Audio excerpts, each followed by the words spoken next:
Alright guys, Murph's here, and today we're going to talk about this.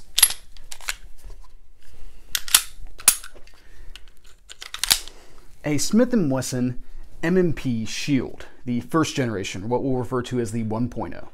Now, in order to talk about this handgun, we are going to have to talk about a little bit of history. So, in 2012, Smith and Wesson debuted this pistol, and it was actually some of the best product timing that I can think of right off the bat.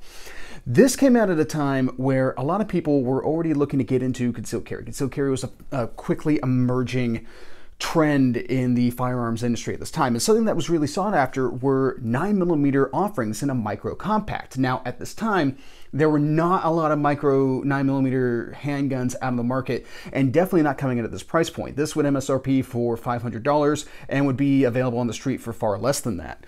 So, right off the bat, this starts making huge waves, especially since we're seeing a little bit of a shift in concealed carry mindset during this time period.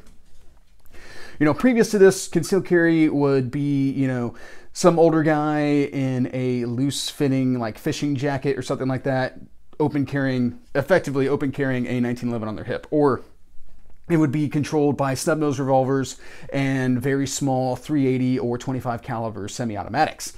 Now, going into concealed carry, there becomes a certain amount of like form follows fashion type of deal. So, especially with women being one of the emerging trends in the new CCW market, there were a lot of people who were looking for slimmer, smaller semi-automatic handguns to be able to conceal in more fashionable clothing. And that's especially something that you have to keep in mind whenever you talk about arming female shooters. We as men, being kind of the preeminent demographic involved in the shooting community, have a tendency to solve everything with a very man point of view, which can be helpful in some ways up until you're trying to help out your significant other or your daughter or someone like that to be able to get into the concealed carry market. When you start approaching it for throwing out options that are not necessarily helping their body type or how it is that they dress or any of those types of things, it isn't very beneficial to them at the end of the day. The Shield wound up being one of the solutions for that, and this became a very popular seller right off the bat, to where if it was not the top of sales, it was very close to it in the years that followed. Now, for just a little bit of kind of a size comparison, another handgun that would have been very popular out on the market at the time would have been this. This is a Generation 3 Glock 26. And we can go ahead and kind of stack these two up against each other, and we can see that lengthwise, now keep in mind this is a Pierce +2 extension. If we take the magazine out of it and were to get more into the mind frame of having a flush fit magazine for the Glock 26, we could see that the 26 is just a little shorter than the Shield. However, the Shield is much thinner, as I think we caught with the initial top of the slide comparison here. It's much thinner. So now, of course, with this thicker handgun, the Glock 26, you get 10 round flush fit capacity, 12 rounds with this Pierce +2 extension. However, it being very wide, it can make it a little bit difficult to conceal. Now, also with that, you can be able to run any of the higher capacity offerings available for the 9mm Glocks at the time, all the way up to 33 rounds. Whereas this, you're really stuck with the magazines that come with it. However, that slim aspect is what really played into this handgun's favor. Now, there have been multiple variants of the Shield that have come out since then. We'll kind of talk about how this one is similar to and different than those other ones as we go through it. Okay, so let's go ahead and start talking about features. Actually, before we get into features, one more thing, personal history with the Shield. So I bought a Shield in 2016, and I had it up until just over 6 months ago when I decided to sell it and go for something else. It had actually been the wife's carry gun. She was no longer interested in it. We had other carry options that better fit her, and she decided that she was willing to let it go and help me finance a future project. This is actually a friend's M&P Shield. So I sold the other gun, realized that I sold it before I did a review on it, and it sold very quickly, so I didn't really get a chance to kind of better plan that process. So I borrowed his in order to be able to do this review. Now let's get into features. So right off the bat here, guys, iron sights. These are actually steel 3-dot sights, which is definitely putting this particular handgun ahead of offerings from like Glock, because those come out of the box plastic, and these come out of the box steel, and I really appreciate that, especially from like a longevity standpoint. Now, 3-dot sights are not necessarily my favorite sight picture, but for a defensive handgun, it's better than like blacked out sights. So there's that.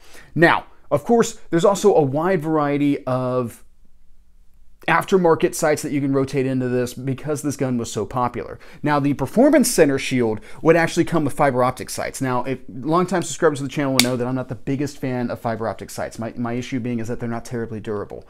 And that though they are very great for gathering light and being very exposed for that purpose to be able to gather light and be able to pick them up very rapidly and get that sight picture and all that kind of stuff, if they break, they're so skeletonized, the framework that actually holds in that fiber optic is so skeletonized that it doesn't make for a very good backup sight at that point without the fiber optic being installed. So if you come out of your holster a little bit funky and manage to mess up your front sight, that's going to be a problem for you potentially.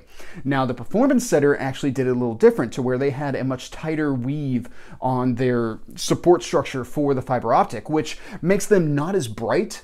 Like if you're ever in the store and comparing them, they're not as bright as a more exposed fiber optic, but they're more protected. So it's less likely that you're going to have any damage to that fiber optic. In addition to, if that fiber optic did break somehow, there's enough of a framework there that it actually makes a better sight presentation, even if the fiber optic's not present. So, a lot of options that you can get with these, and I appreciate that they are steel right off the bat. Now, we don't have any type of front cocking serrations. This is pre that being a very normal thing in the pistol market. The current 2.0 version of the Shield does have some front cocking serrations, but they're very muted. It's the same type of fish scale cocking serration that Smith and Wesson likes to use, but they're not very large. I would not consider them very helpful as front cocking serrations.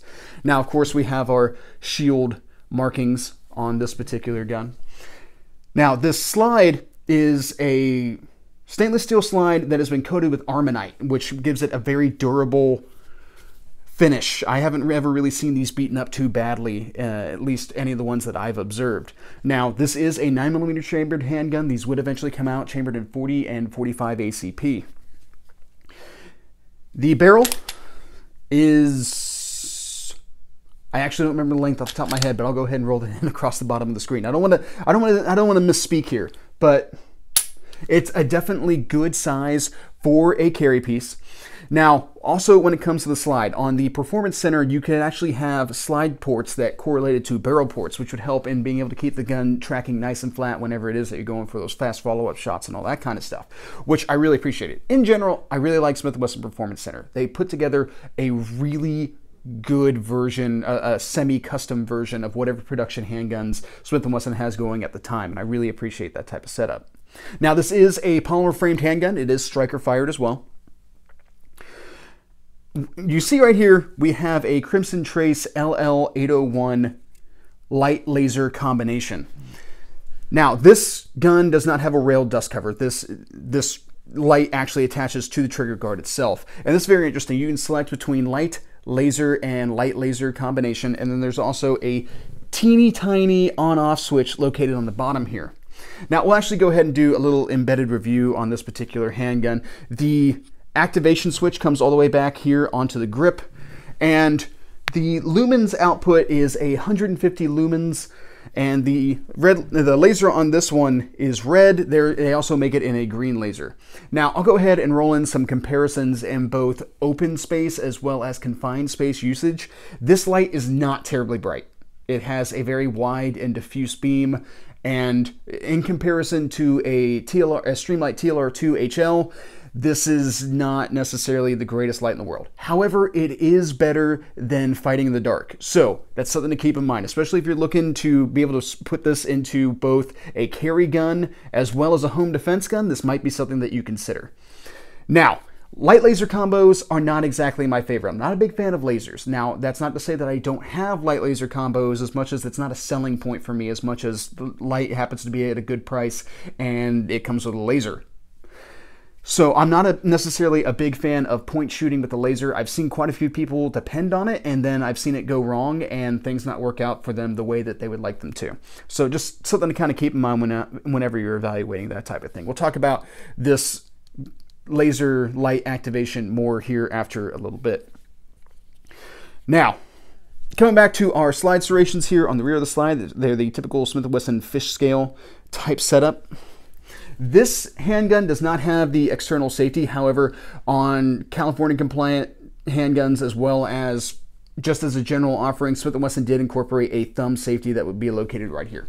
Now, on modern striker-fired handguns, especially one setup like this one is, I'm not that big about safeties. I don't think they're external manual safeties. I don't think are necessarily all that important. However, that's a pure preference thing that's entirely based upon your comfort level with handguns, in my opinion. I don't consider safeties to be necessary, but if you do, more power to you. Now, the safety would not be ambidextrous on this handgun if it was present. Actually, the one that I had for my wife did have a safety on it. Now, for loaded chamber indicators, this handgun is equipped with a viewing window so that you can look down and be able to observe whether or not the round is loaded. However, it is not tactile. You would have to bring the slide back a little bit and be able to feel for a round in a low light situation. The California compliant models do have a loaded chamber flag that extends out of the top of the chamber. All right, so our slide, catch, or release, whatever it is that you want to call it, I don't necessarily get involved in this argument, is located right here. Now, even though I don't necessarily get broken up over whether or not this is a slide, catch, or release, I will note that this is quite stiff.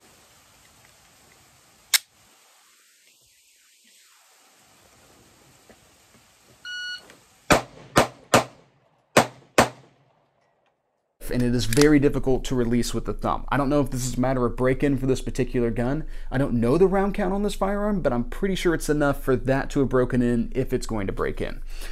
I overhand rack slides as it is. That's just always been my go-to thing. It works on everything, which is why I do that, because I shoot a wide variety of firearms platforms with the slide releases located in different locations. So I prefer to just streamline it by always overhand racking.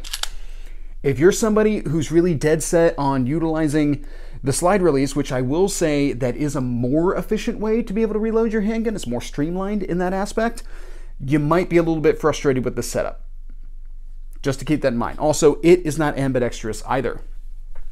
Now, takedown is conducted with this lever right here. And what's really interesting about this is that you can deactivate the striker prior to takedown in order to not have to pull the trigger. Now, personally, I don't get broken up about having to pull the trigger to be able to disassemble a firearm. It's a necessary step to clear out the gun before you disassemble it anyway, and in the process of disassembling this firearm, you're supposed to lock the slide to the rear. So it really shouldn't be an issue, in all honesty. However, it happens every day, and some people like to call that an accidental discharge. I call it negligence because you're supposed to clear the handgun beforehand. Now, I've made mistakes in the past with all types of safety type rules, all right? And it's very important that we not necessarily allow ourselves crutches when it comes to safety. We need to make sure that we're conducting safe practices every chance we get. But if for some reason, based on pure preference, you can't trust yourself, you can deactivate this firearm without having to pull the trigger. However, it's just not a thing for me. Now, this does have a dual captive recoil spring, just like the subcompact Glocks do. I found that to be very interesting. And I mean, otherwise, it pretty much functions and behaves like any other striker-fired semi-automatic handgun. Now, let's go ahead and talk about this trigger. This does have a trigger safety very similar to what you would find on a Glock, except in this case, the bottom of the trigger shoe is your piece that has to pivot in order to unlock the trigger so that it can travel all the way to the rear. Now, on the Performance Center and the 2.0s, they have much lighter triggers than this one is in this particular gun. We'll talk more about the trigger when we get to the actual shooting portion, but right off the bat, I don't care for mid-articulating triggers, as I refer to them. Now, also, the 2.0 does have an over travel stop located right here in the back of the trigger guard. Now, our magazine release is located at the rear of the trigger guard in kind of that traditional American location. It is not ambidextrous either. Now, our grips, I do get bent out of shape on handguns. I don't necessarily worry about grips so much on rifles, but on handguns, I do really start to pay attention to them. And this grip I find to be quite lacking. This has not got a lot of texture associated with it. And it really has a tendency to feel like it's kind of slick in the hand. Now, the 2.0s added a lot of additional texturing right through here. And it is much more aggressive than this stipling is here. I do complain on pretty much all the Smith & Wesson offerings that they don't necessarily have any of their texturing moving up to here. I have a tendency to use a very passive grip. I don't necessarily engage my bottom fingers whenever it is that I'm holding the firearm. So I would actually really be helped out by having a little bit more stipling up here than necessarily down here. But that's kind of a personal preference thing at that point. Now, this does come with a 7-round flush fit magazine and an 8-round extended magazine with a grip extension on it as well, as you can see right there. Now, again, it's kind of a pure preference thing. I've known a lot of people who prefer to keep the 8-rounder in this gun and have the little bit longer grip and then carry additional 8-round magazines. I have always been a big fan of running the 7-round magazine in them and then having that 8-rounder available should I need it. Specifically because I'm trying to conceal this, and I spend a lot more time walking around with this thing concealed than I do shooting it.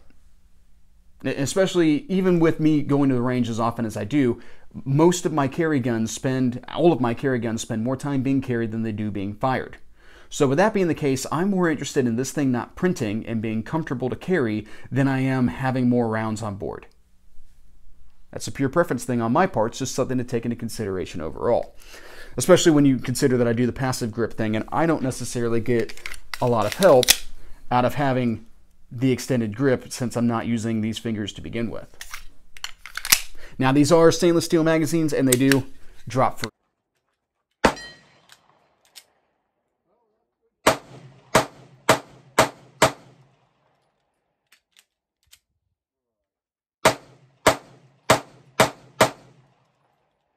Which is appreciated.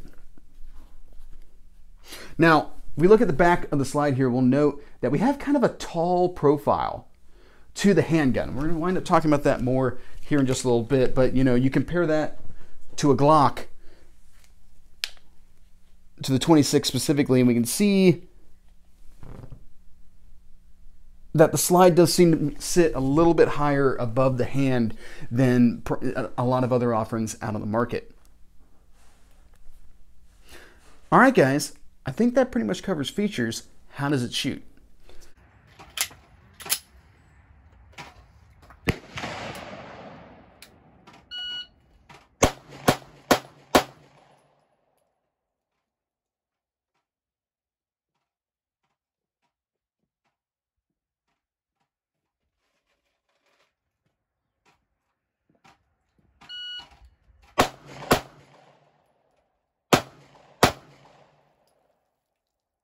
All right, now, how do I feel about shooting this particular handgun? I've got a couple of complaints, and almost all of them come back to the grip. And let me explain that a little bit further. So, first off, the gun is very tall. So it has a tendency to rock a lot in my grip as I shoot it. And that's not terribly difficult to try to fight against. It's just something that you do have to fight against. You have to be aware of it and make sure that you're really trying to drive that gun and lock it into position. It's not unusual to run in this type of thing with like SIG products. However, something that I've noticed about SIG products is that they have a tendency, in my opinion, to be kind of sprung in order to be able to deal with that top-heavy slide that they all pretty much sport. Something that I've always noticed about SIGs. This, however, does not feel that way. It feels a little snappy, like there's a lot of weight running over top of my hand instead of running back into the web of my hand. That's just something that I notice when I shoot it. I think a lot of it has to do with grip. Now, the trigger. I am not a fan of this trigger. Never have been.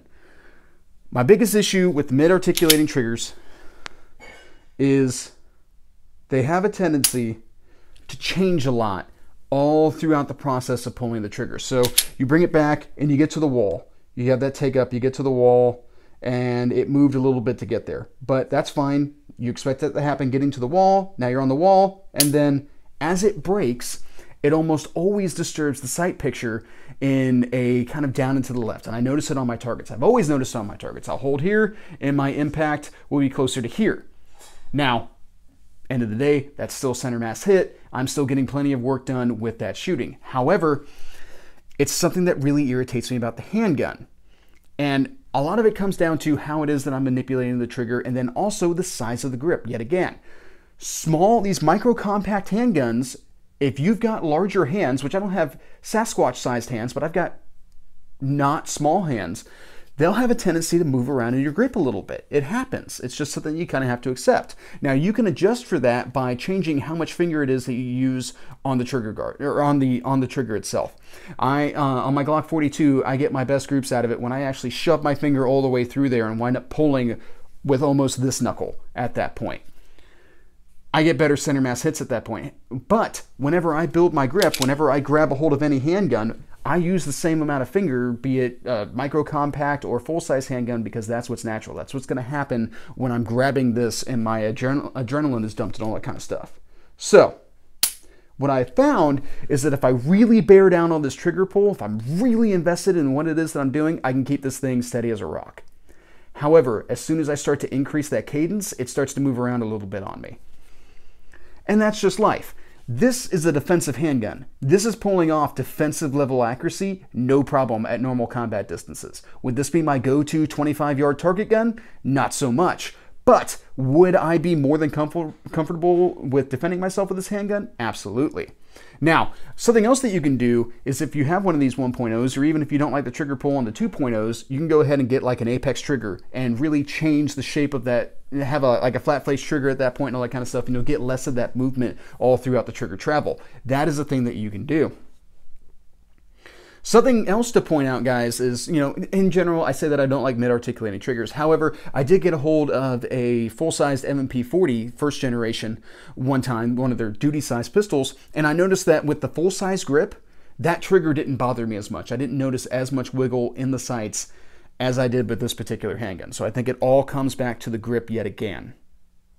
Now, speaking of grip, this activation button here for the Crimson Trace Light, I'm not a big fan of it. It kind of irritates my grip. It really changes the contour of the pistol's grip itself. So I really notice it. Like, it is definitely, it's not necessarily adding to my grip as much as it makes my grip feel weird, and it is not my favoriteest thing in the world. However, I will say that it does reliably activate. It doesn't take a whole lot of pressure to get it to turn on. And I do appreciate that about it. If you're going to use a system like this, that is nice. But I would say that if I were to take this to a course and really shoot this for a long period of time without gloves on, I think I would start to develop a little bit of a hot spot from it. That's just perhaps how I grip the gun, or how my hand is shaped, or whatever it is that it may be that plays into that. Now, with that being the case, what are my recommendations with this handgun? Well, I got rid of mine because the wife no longer carried it. And with it, she's a left-handed shooter. With it not being set up for left-handed shooters, that's kind of an issue. So I got other products now that are better suited for left-handed shooters, and she's more comfortable carrying them than she was carrying the M&P Shield. I considered keeping it because when I really bear down on those sights, I can get this thing to go where it is that I want it to go. And if I were to combine that with an Apex trigger, I think I would have had an even better setup. But that was the decision point I was at. I could either drop in an Apex trigger and really invest more time and energy into this particular handgun, maybe get some stippling done on the grip since it is a plastic frame. It is something that you can go ahead and do some aftermarket upgrades to. But ultimately, I decided that I wasn't that invested into it as a handgun, and it was better to part with it and use it to finance my next project. So that is what I wound up doing. Now, what would I recommend it for you? Especially in this setup, you can find holster combinations to be able to go with this. And having a light on a carry gun is a very good idea because it's important to be able to identify your targets. And with that, with having a light on this might be a really easy process for somebody who only has one gun or only has a couple of guns to be able to carry this all day and then come home at the end of the day, put this into their bedside safe or on their bedside table and have this set up to be able to clear the house or identify threats in the dark and all that kind of stuff and defend their home. That is a good use for this. I would not, in this configuration, specifically with this trigger, recommend this for duty use, just purely based on my experience with how the sights work out and all that kind of stuff, as far as the trigger squeeze and everything is concerned. I would not recommend this for duty use as much as perhaps as a backup gun, something meant for very close range stuff, not necessarily perhaps having to really drive those sights out a little bit further than what I would be comfortable with trying to engage with this handgun. Now, of course, there's the 2.0 out there now, which has a much better trigger in it, and you could still do a lot of upgrades to it and all that kind of stuff. However, there's one issue with these single-digit capacity handguns, and that has been that they have been surpassed. Now, of course, this touched off an absolute arms race in the concealed carry market, and every manufacturer had to get out a slimline 9mm as soon as they could. Glock came out with the 43. Springfield Armory came out with the XDS. Like, everybody came out with a slimline 9mm immediately following this. However, that was quite a few years ago. Trends have changed yet again, and now these micro-compact pistols can have double-digit capacity. This is a Glock 43X with 10 rounds. And this is what I have readily on hand to be able to compare. But if we, come on now, right off the bat, the 43X is a little bit longer, not unexpected for how many rounds it carries. But if you look at the slides, the 43X is fairly comparable, if not a little slimmer. Because I have always noticed that the Shield is a little large for being a subcompact 9mm. It's kind of big.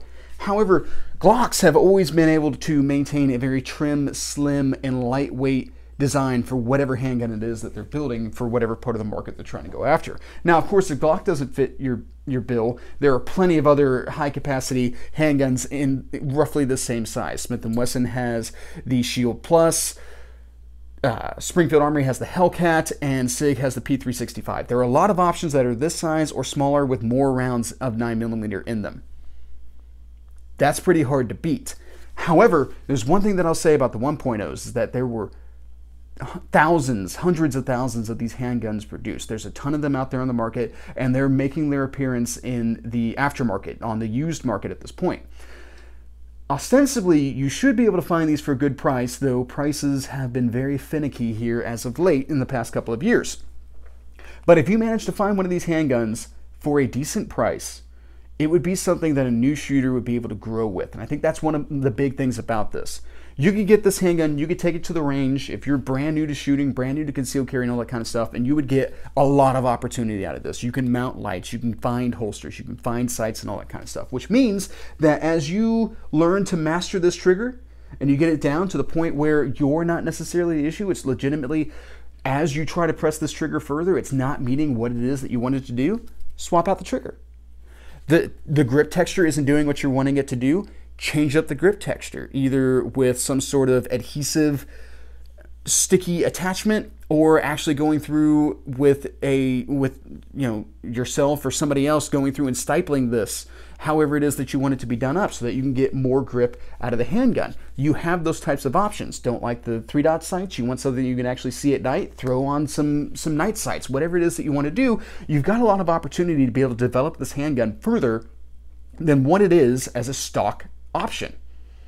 And there's a lot to be said for that. I could understand why someone would consider this to be a savvy investment at that point, especially since a lot of the parts that go on the 2.0 will work in this. Makes a lot of sense. Why not? So that's kind of my retrospective look at the Shield 1.0 and kind of how I would evaluate that going forward in the future. If you were, say, pressed for cash and had the opportunity to get one of these, or compare that up against like a high point or something along those lines. A little bit more cash, hopefully, on the used market would get you a very good handgun for your purposes, for your development at that point. All right, guys, that's pretty much what I have on this particular subject. Now, I do want to go ahead and let you know that Murph's Law has moved over to Facebook with a Murph's Law Facebook page. I'll go ahead and throw the link in the description. And that's pretty much what I got. Have a good day.